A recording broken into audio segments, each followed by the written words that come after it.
Hello and welcome to another episode of India. Olá e bem-vindo a mais um episódio de Índia e a Esquerda Global. Se você é novo no programa, por favor, clique no botão de inscrever-se. Além disso, considere tornar-se membro do YouTube, apoiador no Patreon ou fazer uma pequena doação usando o link na descrição. Quero dar as boas-vindas ao nosso convidado desta noite, o embaixador Chase Freeman.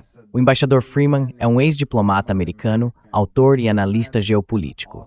Embaixador Freeman is reporting in Emirates Europe Global. Welcome back to Indian Global Left. Obrigado, Jyotish. É um prazer estar com você. Muita coisa está acontecendo.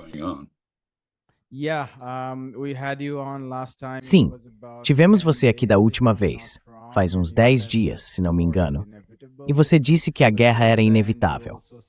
Mas no final, você também comentou que gostaria que pudéssemos nos encontrar e conversar sobre outro assunto, porque isso é muito deprimente. Infelizmente, tive que lhe enviar outro e-mail dizendo que queria conversar com você novamente. Então, se puder, nos dê sua avaliação do que aconteceu nos últimos 8 dias, mais ou menos em relação ao conflito.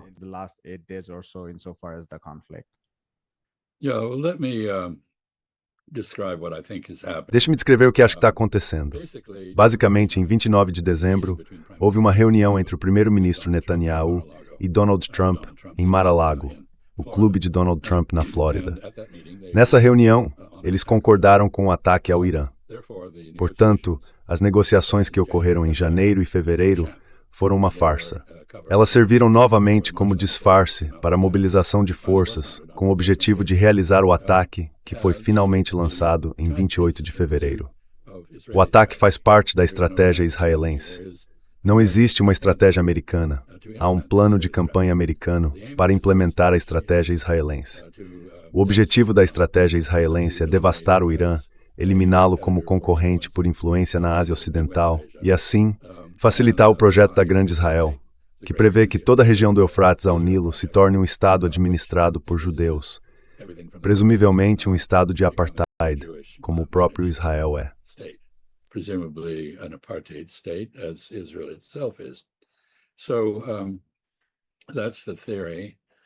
Então essa é a teoria, essa é a estratégia. Faz parte de um plano de longo prazo. O primeiro-ministro Netanyahu admitiu abertamente que há 40 anos tem esse sonho febril de encontrar um presidente americano disposto a fazer o que ele quer. E em Donald Trump, ele encontrou esse homem. O plano de campanha do lado dos Estados Unidos envolve realmente uma série muito intensa de ataques ao Irã, múltiplos alvos no Irã, com o objetivo de destruir a capacidade iraniana de conduzir uma guerra com Israel.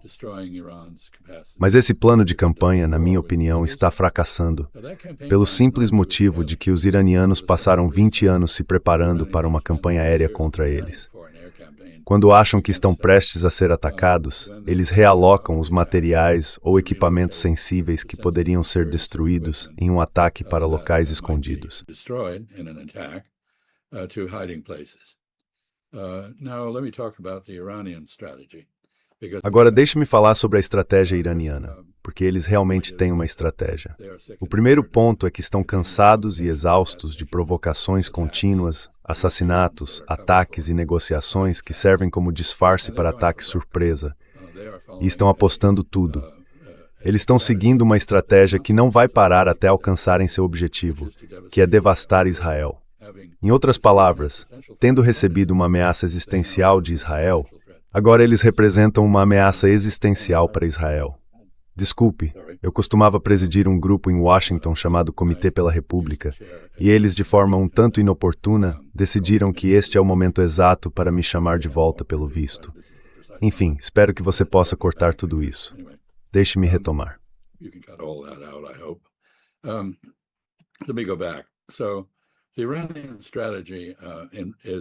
Então, a estratégia iraniana é basicamente inspirada na abordagem do rope-a-dope de Muhammad Ali, ou seja, aguentar todo o castigo possível, comportar-se, por assim dizer, como o Afeganistão ou o Vietnã, e esperar o momento certo.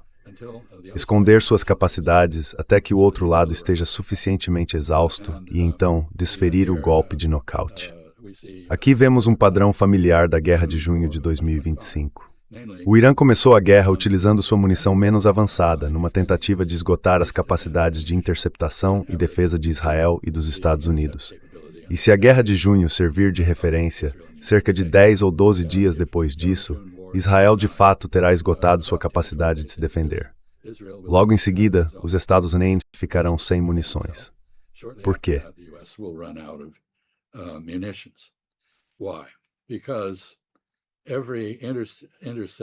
Como cada tentativa de interceptação envolve pelo menos 2 ou 3, e às vezes até uma dúzia ou mais de interceptores sendo lançados, cada um muito caro e em quantidade limitada, o estoque de capacidades de interceptação está se esgotando rapidamente. Os Estados Unidos começaram a canibalizar sistemas na Coreia do Sul, THAAD, Patriot, e no Japão, a fim de complementar o apoio logístico cada vez mais escasso para esta guerra na Ásia Ocidental. O Irã ainda nem começou a usar seu armamento hipersônico, que permanece armazenado subsolo, aguardando o momento certo.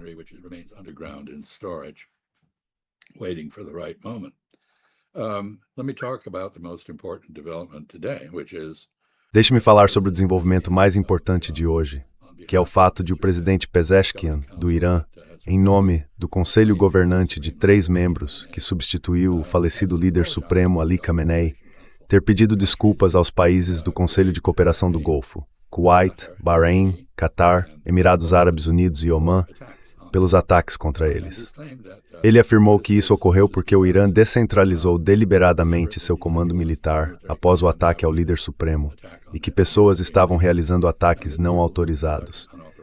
Isso não é verdade, mas é uma maneira muito habilidosa de dar aos árabes do Golfo a desculpa de que precisam para aceitar as condições de Pezeshkian. A guerra, aliás, começou no sábado por volta da 1h da manhã, com um ataque ao líder supremo pela Força Aérea Israelense.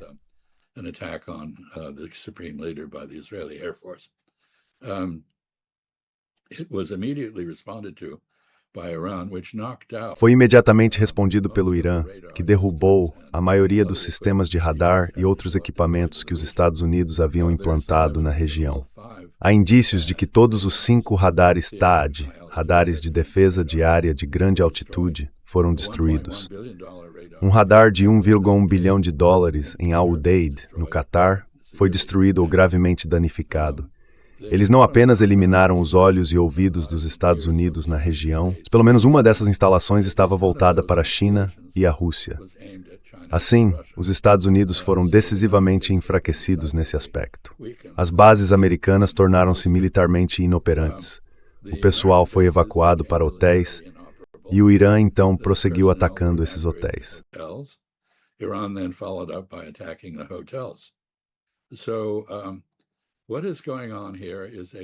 O que está acontecendo aqui é uma estratégia muito deliberada que combina diplomacia e força para convencer os árabes do Golfo de que não podem se dar ao luxo de ter bases americanas em seu território, que longe de defendê-los, essas bases os tornam vulneráveis a ataques. E o Irã foi além, ameaçou abertamente destruir suas capacidades de produção de petróleo e gás. Fechou o Estreito de Hormuz, voltarei a isso. Paralelamente aos ataques militares, embora eu esteja especulando aqui, deve ter havido um diálogo muito intenso entre as várias capitais do CCG, Riad, Abu Dhabi, Doha, Kuwait e assim por diante, e os iranianos sobre as condições do Irã para suspender o ataque. Assim, eles agora suspenderam os ataques sob a condição de que nenhuma dessas bases seja usada contra eles.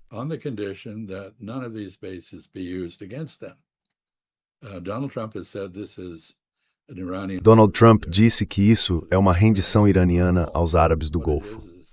Não é nada disso. O que está acontecendo é um cessar-fogo e provavelmente inclui, agora novamente estou especulando, um compromisso dos árabes do Golfo, não apenas de impedir o uso americano dessas instalações contra o Irã, mas também, depois que a guerra terminar, o que será determinado, acredito, pelo Irã, não por Israel ou pelos Estados Unidos, de remover essas bases. Portanto, o Irã está alcançando um objetivo de longo prazo que sempre teve: eliminar a presença militar americana no Golfo. Essa é a minha interpretação disso. Só o tempo dirá se essa interpretação está correta ou não. Mas acho que a navalha de Ockham, a explicação mais simples para o que aconteceu, que geralmente é a melhor, sugere que foi isso que ocorreu. usually is the best, suggests that this is what happened. Now, the Gulf of the Strait of Hormuz has been closed. Agora, o Estreito de Hormuz foi fechado. Não foi fechado por forças navais. A marinha iraniana parece ter sido em grande parte afundada, incluindo um cruzador iraniano que participava de um exercício multinacional com a Índia e que foi afundado ao largo do Sri Lanka por um submarino americano. Apesar de, pelo que entendo, a marinha americana também estar envolvida nesse mesmo exercício. Portanto, isso foi um crime de guerra, não injustificado, mas que tem o efeito de legitimar a globalização da guerra por parte do Irã. Ou seja, ela não precisa mais se limitar à região. É muito perigoso por esse motivo. Agora, o Estreito de Hormuz está fechado, segundo o modelo do bloqueio dos Houthis no Mar Vermelho. Esse foi o primeiro bloqueio marítimo bem-sucedido conduzido a partir de terra.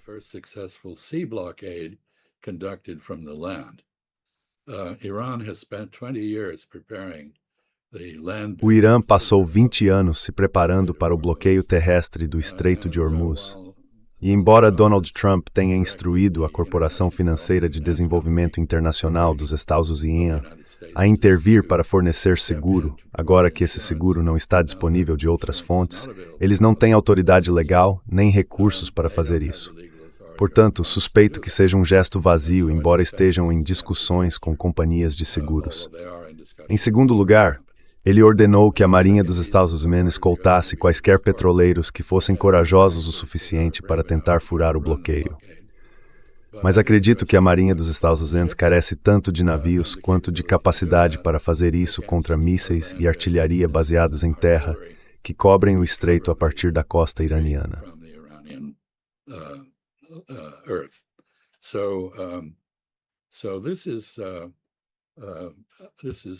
Então, esta não é a guerra curta e vitoriosa que Donald Trump imaginou. Ele mencionou vários objetivos, alguns deles autocontraditórios. Não há uma explicação clara para esta guerra. Alguns dizem que é para impedir o Irã de desenvolver armas nucleares, mas nós matamos o líder supremo, que era o único tampão nessa questão. Todos os outros no Irã abaixo dele parecem ter decidido que deve haver uma arma nuclear para fins de dissuasão. E eles olham para o exemplo da Coreia do Norte, que respondeu à pressão máxima desenvolvendo um míssil balístico intercontinental com múltiplos veículos de reentrada, ogivas nucleares e iscas que podem atingir qualquer lugar nos Estados Unidos. Esse provavelmente é o próximo estágio para o Irã.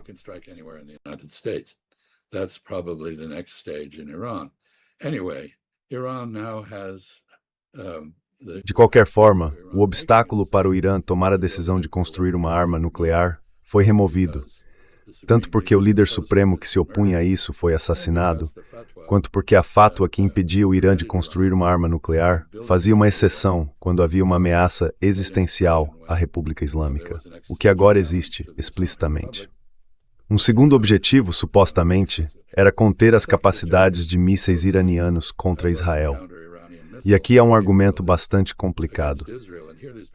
Na véspera do ataque israelense apoiado pelos Estados Unidos, esta é uma guerra israelo-americana, não uma guerra americano-israelense.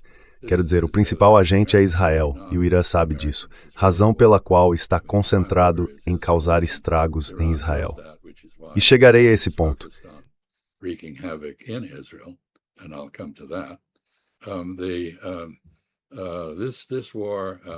Antes de esta guerra começar, havia pessoas em Washington argumentando que deveríamos incentivar os israelenses a agir primeiro, porque assim poderíamos afirmar que estávamos respondendo defensivamente a uma retaliação iraniana real. Esse argumento convoluto foi expresso por Marco Rubio, e então, um dia depois, ele teve que dar uma guinada de 180 graus e dizer não, não, não, porque Donald Trump disse, não, Israel não começou esta guerra. Fui eu assumo o crédito por isso. Então vemos autoridades americanas agindo como apparatchiks soviéticos na era soviética, distorcendo a lógica em convoluções dignas de um pretzel e se contradizendo num piscar de olhos, sem o menor constrangimento. E fica a dúvida se o resultado final para o Sr. Rubio será o mesmo que o ministro das Relações Exteriores soviético Molotov sofreu, ou seja, ser transferido para um projeto hidrelétrico na Mongólia Exterior.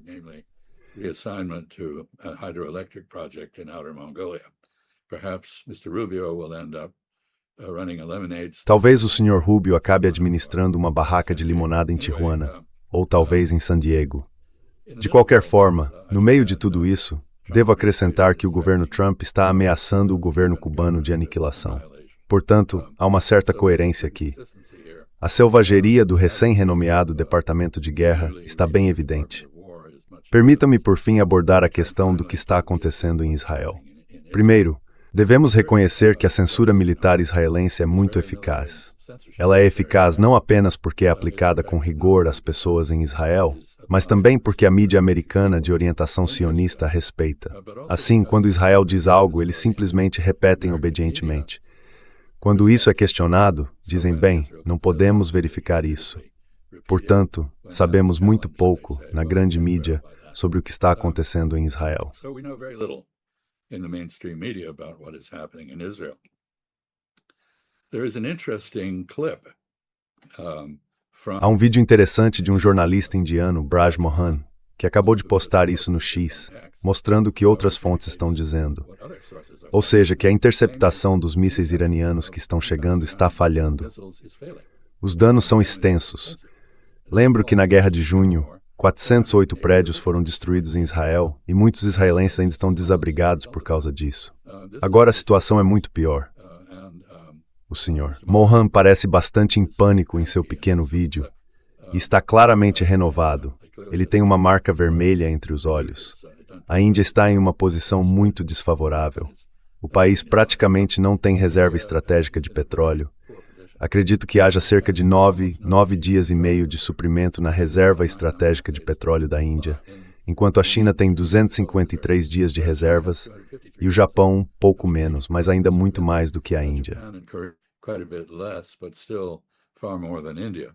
So it's entirely natural that the Indian government. Portanto, é totalmente natural que o governo indiano tenha solicitado aos Estados Unidos uma isenção do embargo ao petróleo russo imposto pelos Estados-membros.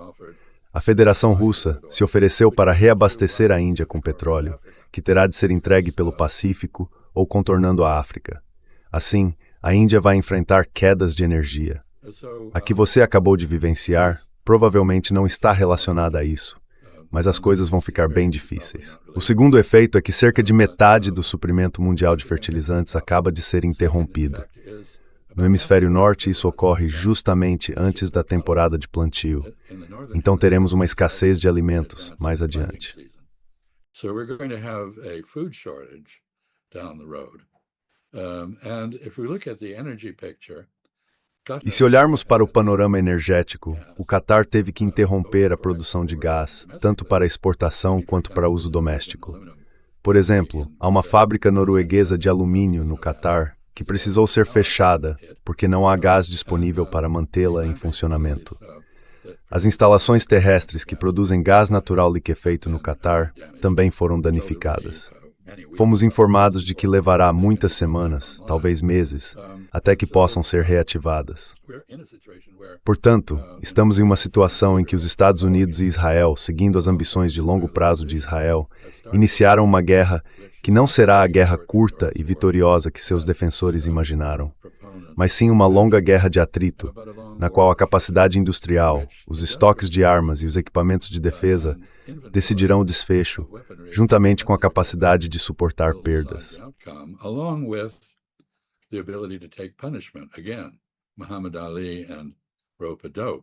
De novo, Muhammad Ali e a tática do rope-a-dope. Sabe, vou aguentar todos os golpes que você me der. Vou te golpear só o suficiente para te cansar. E quando você estiver exausto, eu ataco. Essa é a estratégia iraniana. Claro, pode não funcionar, mas no momento parece estar funcionando. Então acho que a grande mídia e as declarações arrogantes do Comando Central devem ser vistas não com um grão de sal, mas com uma pedra de sal. Isso é meio que um resumo do que está acontecendo, pelo menos como eu vejo. E claro, posso estar errado, porque há muito pouca informação disponível. Vale lembrar que estamos apenas no 7º ou 8º dia desta guerra.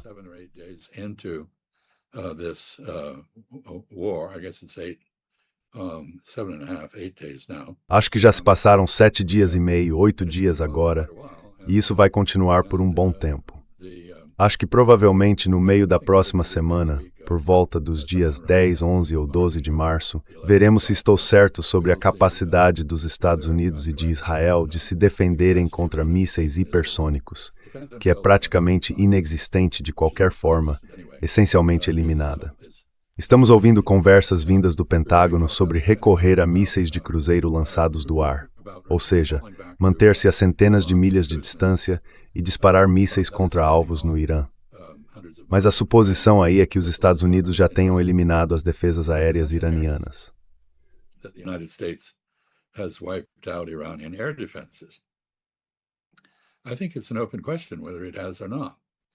For two reasons. Acho que ainda é uma questão em aberto se isso aconteceu ou não, por dois motivos. Primeiro, os iranianos, considerando a estratégia de resistência e desgaste, podem muito bem ter decidido preservar esses recursos, movendo-os para instalações subterrâneas, fora de perigo, e evitando gastar sua própria capacidade de autodefesa no início, quando as capacidades israelenses e americanas estão em seu auge.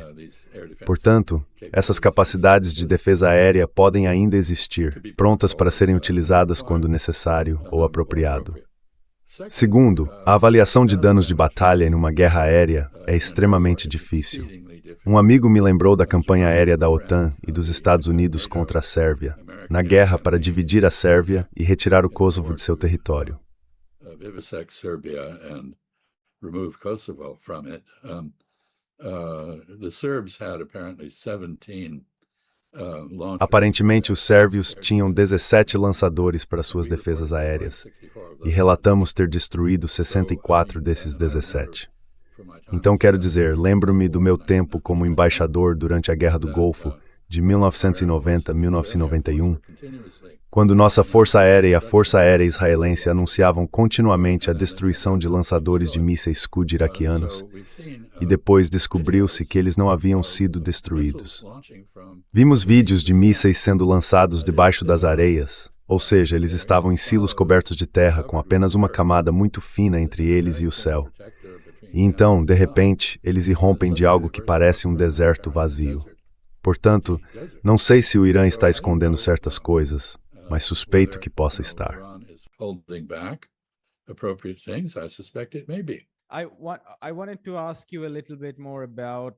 Eu queria te perguntar um pouco mais sobre a decisão, ou o anúncio, do presidente Pezeshkian de interromper os ataques aos estados do Golfo, ataques condicionais, condicionados à ausência de novas agressões vindas deles. Fico me perguntando, o que os leva a tomar essa decisão? Quero dizer, claro, por um lado, como você disse, é uma estratégia de atacar os Estados Unidos e Israel enquanto se abre a diplomacia com o restante dos países da região. Mas também se pode questionar o que os faz acreditar que os estados do Golfo são independentes o suficiente para buscar abertamente uma amizade ou para pressionar os Estados Unidos a deixarem a região.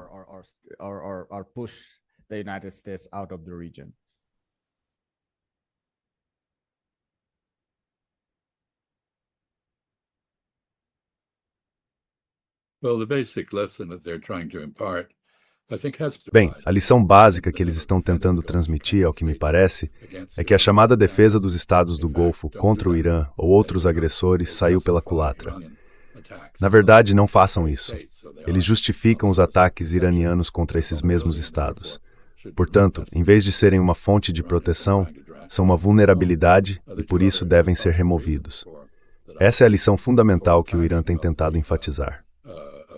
Vejo duas possíveis razões para o momento do cessar-fogo. O cessar-fogo unilateral anunciado pelo Irã contra esses estados, não contra os Estados Unidos. O Irã deixou claro que continuará atacando Israel e os Estados Unidos, mas agora isentou os estados do Golfo e o fez de maneira cuidadosa, até mesmo apologética, para maximizar as chances de que aceitem o cessar-fogo. Em outras palavras, Pezeshkian diz, lamentamos muito. Tudo isso foi um erro. This is all a mistake. Of course it wasn't a mistake, but he gives them the out of it. Claro que não foi um erro, mas ele lhes dá a opção de aceitar que foi. Então, duas possibilidades. Primeiro, Pode ter havido acordos diplomáticos, embora não visíveis, entre os estados do Golfo e o Irã. Os estados do Golfo concordaram que, como disseram publicamente, não permitiriam o uso de suas bases pelos americanos contra o Irã. E, em segundo lugar, provavelmente também concordaram que, quando a guerra terminar, essas bases desaparecerão. Assim, o Irã alcançou seu objetivo de longa data. Essa é a possibilidade mais provável.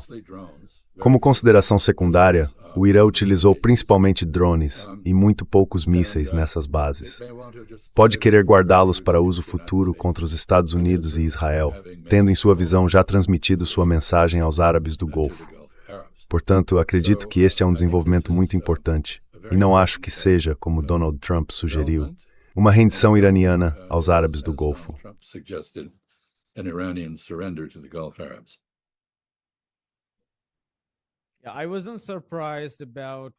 Eu não fiquei surpreso com o anúncio em si, porque minha leitura nos últimos dias era de que o Irã estava sendo muito cauteloso, mesmo enquanto atacava, até mesmo em seus ataques a hotéis.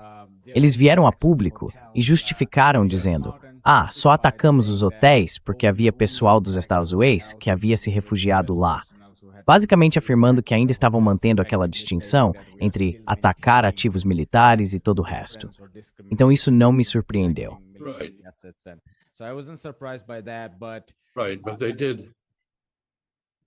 Certo, mas eles atacaram. Atacaram, por exemplo, o porto de Duqm, em Omã, que é um porto puramente omanita, mas que possui tanques de armazenamento de petróleo dos quais a Marinha dos Estados Unidos se abastece, além de ser uma ancoragem da Marinha Americana.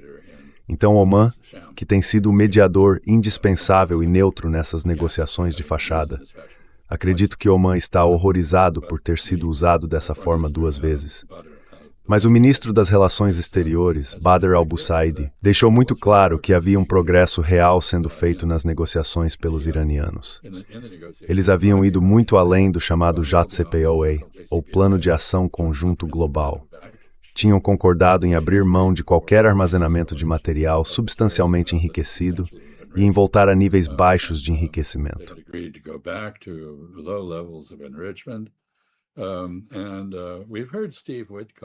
E ouvimos Steve Witkoff, que, é claro, não sabe absolutamente nada. Ele é um manipulador do mercado imobiliário, um aliado de Donald Trump. Ele não sabe nada sobre armas nucleares, ou o Irã, ou os árabes, ou qualquer outra coisa. Nem Jared Kushner, que da última vez que verifiquei, não tem doutorado em física nuclear. Não, essas pessoas dizem, bem, é o direito inerente, diz Witkoff. É o direito inerente do presidente Trump insistir que eles não tenham enriquecimento. Mas é o direito inerente do Irã, segundo o artigo 4 do Tratado de Não Proliferação, ter enriquecimento. Então, mais uma vez, os Estados Unidos estão em desacato ao direito internacional e fazendo afirmações que não têm absolutamente nenhuma base legal ou prática.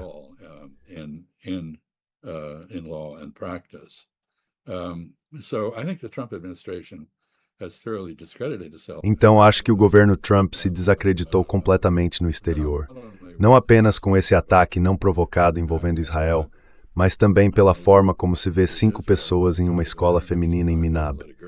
Normalmente, esperar-se-ia um pedido de desculpas. Foi um erro de mira, sentimos muito, mas não, nada. O afundamento foi causado por um submarino contra um cruzador iraniano que participava de um exercício multinacional essencialmente organizado de forma diplomática ao largo da Índia. Sabe, isso é como o afundamento do Lusitânia pelos alemães na Primeira Guerra Mundial. Isso desacredita os Estados Unidos. E as declarações do secretário de Defesa, autodenominado secretário de Guerra, Hegseth, poderiam muito bem ter sido feitas por Adolf Hitler.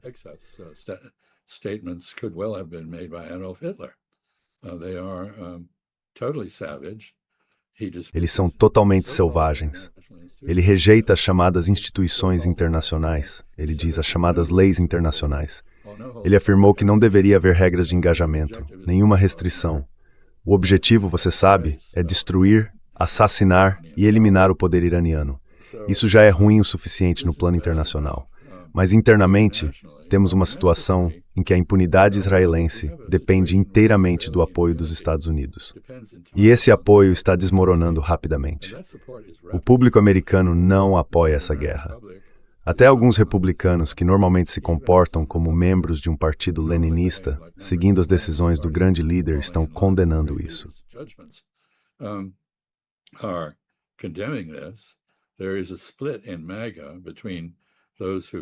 Há uma divisão no MAGA entre aqueles que defendem a moderação.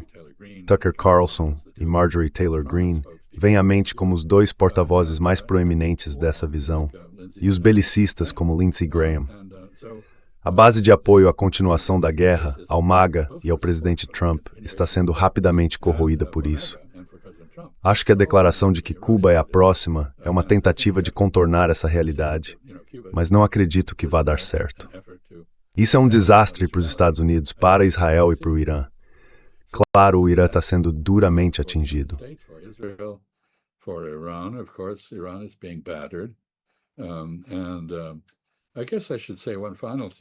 E acho que devo dizer uma última coisa, que é a preparação para isso. A operação de mudança de regime que ela é. Sabe, alguns dias Donald Trump admite isso, às vezes não. Marco Rubio sempre parece insistir, exceto quando é instruído do contrário, que se trata de uma operação de mudança de regime. A base para isso foi cuidadosamente preparada. O secretário do Tesouro, Steven Mnuchin, derrubou a moeda iraniana. Ele diz que fez isso e assume o crédito por isso. Phoebe Bakes por seu cornarreus remusou terascos do Brace. E eles deram. So miserable that they would take to the streets. They did that. At that point, agents of influence who had been supplied. Nesse momento, agentes de influência que haviam recebido receptores Starlink, cerca de 50 mil deles infiltrados no Irã, entraram em ação para tentar garantir que os protestos pacíficos se tornassem violentos e provocassem uma reação violenta do governo, o que de fato ocorreu. O Irã afirma que 3.710 pessoas, incluindo membros da polícia, da Basij, a milícia voluntária e civis, foram mortas. O Ocidente exagerou enormemente esses números. A verdade provavelmente está em algum ponto intermediário. Não acho que devamos esperar que o governo iraniano diga a verdade mais do que os governos ocidentais têm feito. Essa foi, portanto, a justificativa.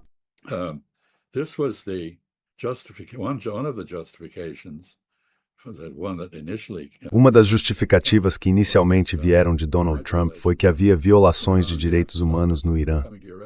Precisamos parar com isso e estamos vindo em seu socorro, o que é um absurdo, porque vir em seu socorro bombardeando do ar e tornando sua vida ainda mais miserável não é uma boa solução. Agora, o ponto final aqui é que uma das coisas que o Irã fez ao fechar o Estreito de Hormuz, é claro, foi cortar as receitas de petróleo e gás de todos os produtores do Golfo. Alguns, como a Arábia Saudita, estão muito próximos de uma emergência fiscal. Outros, como o Kuwait, basicamente vivem dos rendimentos de investimentos feitos com lucros anteriores do petróleo e do gás. O Bahrein é dependente da Arábia Saudita. Bahrein is dependent on Saudi Arabia. Qatar is the third largest gas producer. O Catar é o terceiro maior produtor de gás do mundo. Ele teve que parar a produção de gás, como mencionei. Os Emirados Árabes Unidos também estão bloqueados no Estreito de Hormuz. Omã não está, mas é um produtor muito pequeno de petróleo e gás. Portanto, as receitas desses países foram todas interrompidas. O Irã interrompeu suas próprias receitas e, claramente, calculou que pode sustentar isso por um bom tempo. Não vi nenhum estudo sobre quanto tempo isso pode durar, mas tenho certeza de que os iranianos fizeram tais estudos em preparação para essa estratégia. Estamos, portanto, vendo uma pressão terrível sobre os governos do Golfo. Não apenas financeira, porque, é claro, suas populações, pelo menos as populações nativas, e algumas delas são muito pequenas. Tem grandes populações de sul-asiáticos, indianos, paquistaneses, bengaleses, singaleses, filipinos e assim por diante. Sri Lankans, Filipinos, and so forth. We're looking at native population. Estamos observando populações nativas que foram quase 100% voltadas contra Israel e os Estados Unidos pelo genocídio em Gaza. Portanto, elas estão sob pressão. Esses governos já enfrentam pressão política para se dissociarem dos Estados Unidos e de Israel. Agora há também pressão fiscal, pressão de receita sobre eles. E eles não são conhecidos por sua coragem. Então veremos o que decidem. É decisão deles. Se eu tiver certo, Eles já tomaram uma decisão e a comunicaram ao Irã, mas posso estar enganado quanto a isso. Fora da região, enfrentamos uma redução nas colheitas no próximo ciclo agrícola, menor oferta de petroquímicos e fertilizantes e um aumento nos preços do petróleo. O barril de petróleo está agora em cerca de $94 e subindo.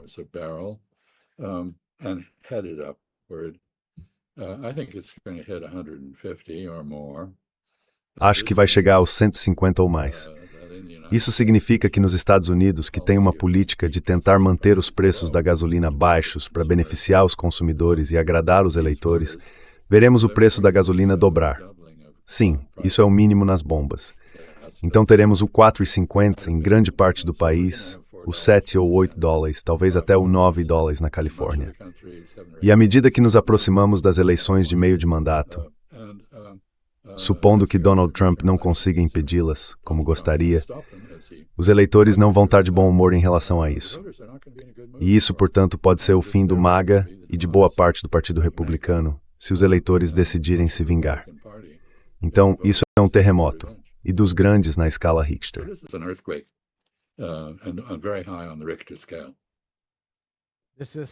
Esta é provavelmente a primeira guerra americana que foi impopular desde o início. Me lembre, se já houve outra assim.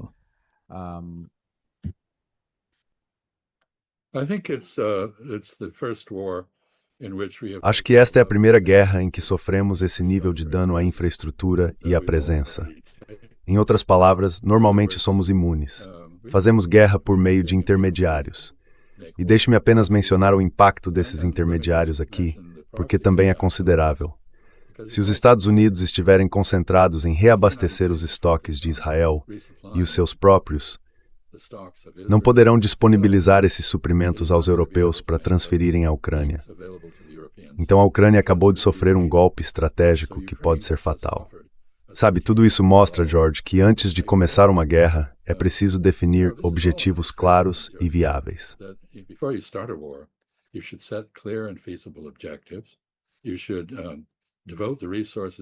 Você deve dedicar os recursos necessários para alcançar esses objetivos, deve tentar alcançá-los de uma forma que não cause danos permanentes à sua reputação.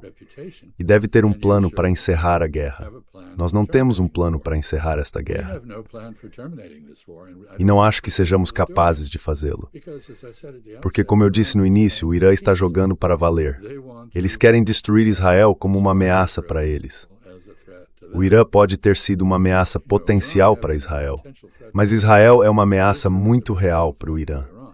E o Irã tem todo o direito, segundo o direito internacional, de retaliar contra os ataques vindos de bases americanas e de outros países ocidentais.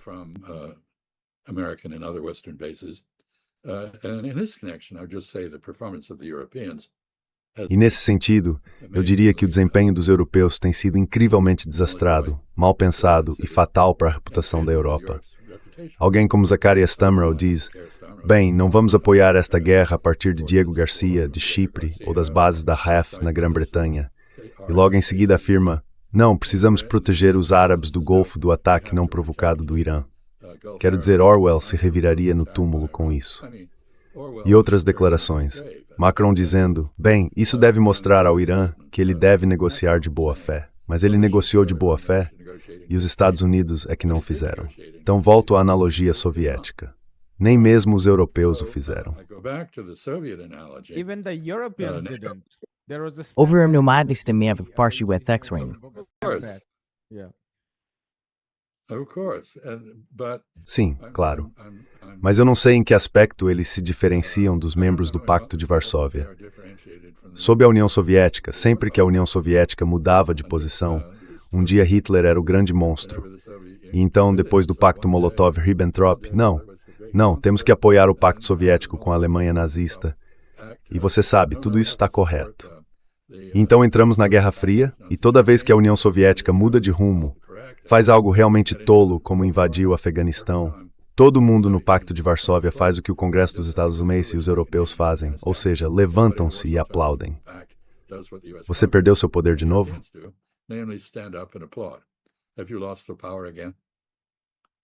Não. Está tudo bem. Acho que provavelmente já esgotamos esse assunto por enquanto. Novamente, sei que se passaram menos de 8 dias completos desde o início desta guerra e muita coisa ainda é incerta. Apresentei várias hipóteses sobre o que está acontecendo, mas são apenas isso, hipóteses, e talvez descubramos que eu esteja errado. Não acredito que seja o caso. Acredito que há boas razões para pensar que as hipóteses que apresentei estão corretas, mas o tempo dirá.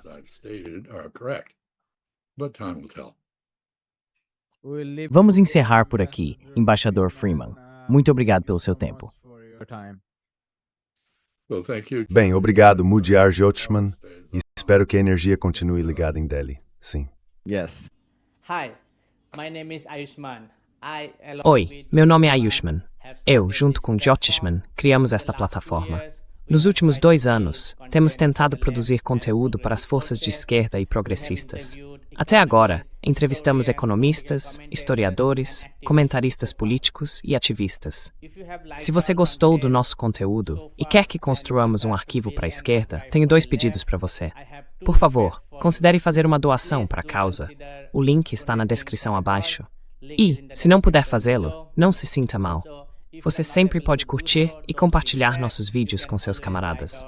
Por fim, não se esqueça de clicar no botão de inscrever-se. Finally, don't forget to hit the subscribe button.